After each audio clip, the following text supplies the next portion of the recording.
जिस शख्ص के वालिदैन उससे राज़ी हों तो रब भी उससे राज़ी होता है। जिसके वालिदैन उससे नाराज़ हों तो सोचें उसका रब भी उससे नाराज़ है।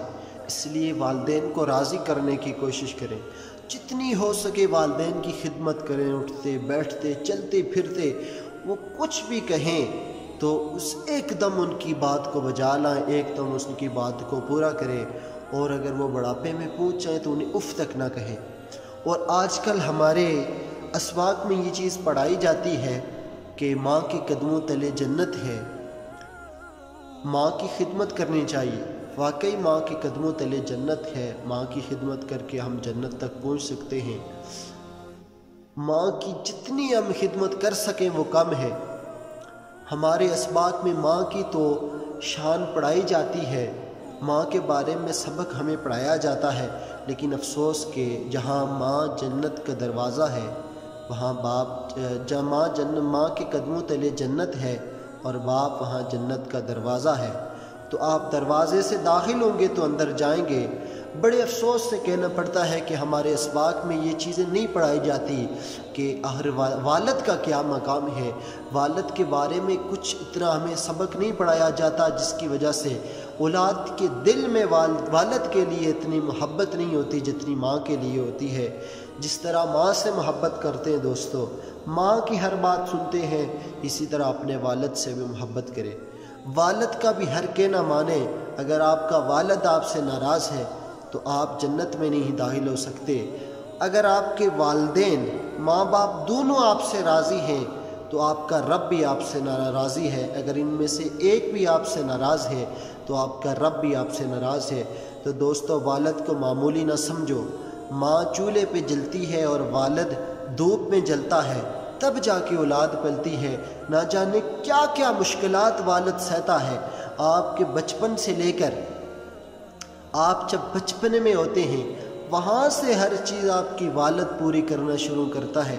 किस मुश्किल हालात में भी हो, जितनी मुश्किल हो, सर्दियों की रातें हों, बर्फ़बारी हो, फिर भी वो आपके लिए, आपकी रिस्क रोटी के लिए आपकी परेशान रहता है कि मैं दिन को दहाड़ी लगाऊंगा तो शाम को अपने बच्चों को कुछ खिलाऊंगा।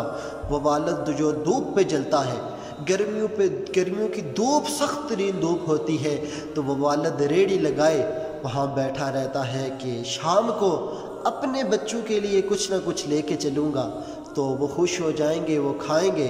जिसी तरह और महल्ले के पड़ोस के बच्चे वो कुछ चीज़ें खाते हैं, हमारे बच्चे देख के उनको तरस ना जाए।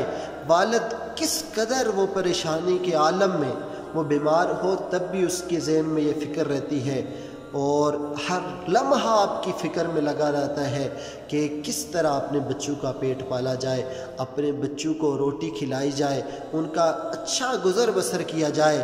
तो ये औलाद सिर्फ इससे ये मालूम नहीं होता कि वालिद की शान क्या है, किस कदर वालिद ने हमारे साथ मेहनत की है, क्या क्या किया है। माँ की तो शान बहुत है, इसी तरह वालिद की भी बहुत है, लेकिन अफसोस के वालिद के बारे में हमें पढ़ाया ही नहीं जाता, हमें बताया ही नहीं जाता। उलमा की तकरीरें सुने तो हालांकि वो माँ की शान बयान करते हैं, मुझे अफसोस से कहना पड़ता है कि वालिद हमारे माशरे में गुमनाम है। वालिद का कोई मकाम ही नहीं है, वालिद को कुछ समझा ही नहीं जाता। हालांकि ऐसा नहीं है दोस्तों, अपने वालिद की खिदमत करो। जिस तरह माँ से प्यार करते हो, माँ की खिदमत करते हो, अपने वालिद की भी खिदमत करो। एक दफ़ा सोचो तो सही ना, वालिद आपके लिए क्या कर रहा है। आप किताबों का मुताला तो करो। अल्लाह ताला हम सबको अपने वालिदैन की खिदमत करने की तौफीक अता फरमाए। जिस तरह वालिदा की आप खिदमत करते हैं, उसका कहा मानते हैं, उसके साथ हर चीज़ डिस्कस करते हैं, इसी तरह अपने वालिद से भी प्यार करें, हर चीज़ डिस्कस करें और उससे भी मोहब्बत करें।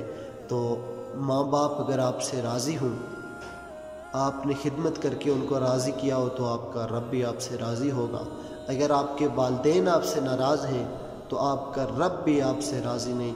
अल्लाह ताला हमें माँ बाप की खिदमत करके उन्हें राज़ी करने की तौफीक अता फरमाए।